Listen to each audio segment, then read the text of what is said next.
Hi guys, today I will demo the installation kung paano tayo mag-install ng Windows 2003. Then, click New. Uh, Name lang natin, Windows 2003. Finish. Then, pwede na natin i-start yan.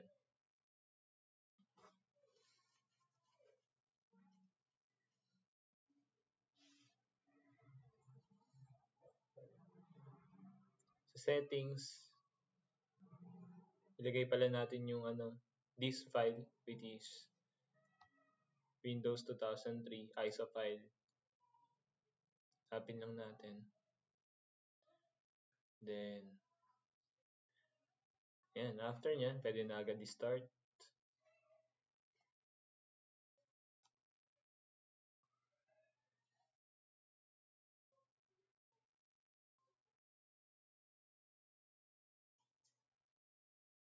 Then, wait lang natin.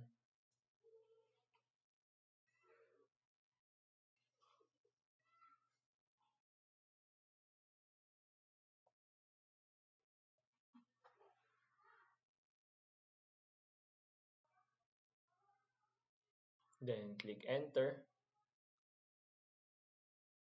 Enter to continue. Then, F8 para i-agree natin. Then, enter. Then, format the partition. Wait lang natin.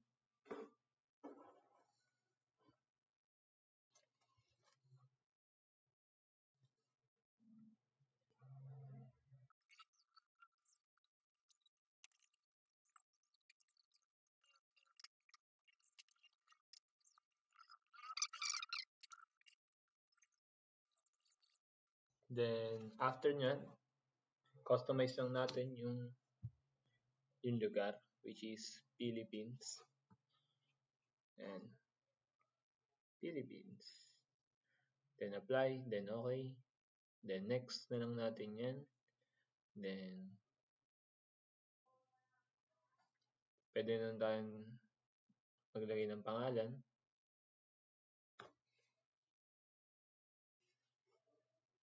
Then, next. Then, enter na natin yung product key.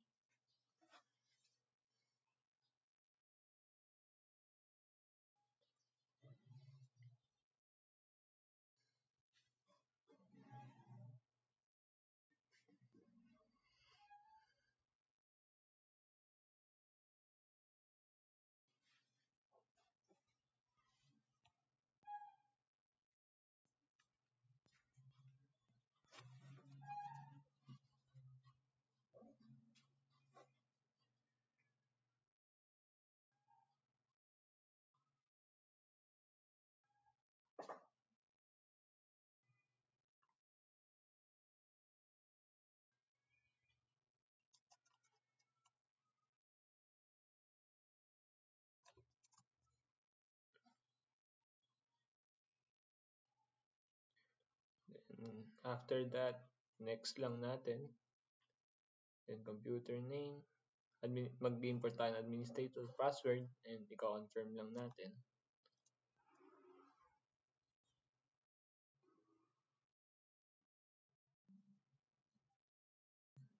Then, yung time zone, which is number 8 plus 8 tayo.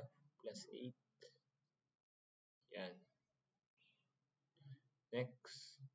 And finishing installation na lang yan.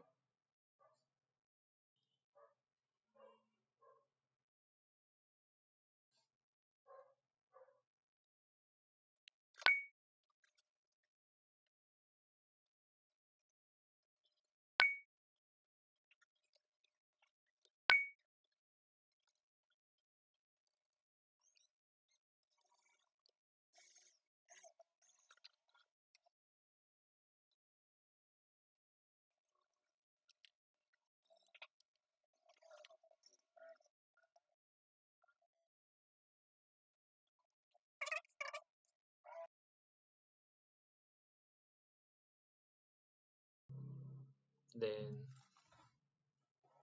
ayan na yung Windows 2003.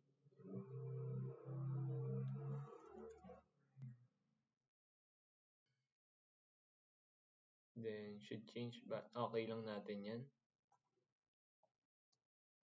Then, i-restart natin. Input.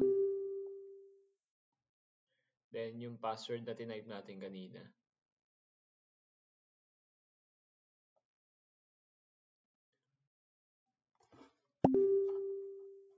Then, ayan na siya guys. Kita na natin ang Windows 2003. That's it guys. Thank you for watching. And i-shutdown na lang natin.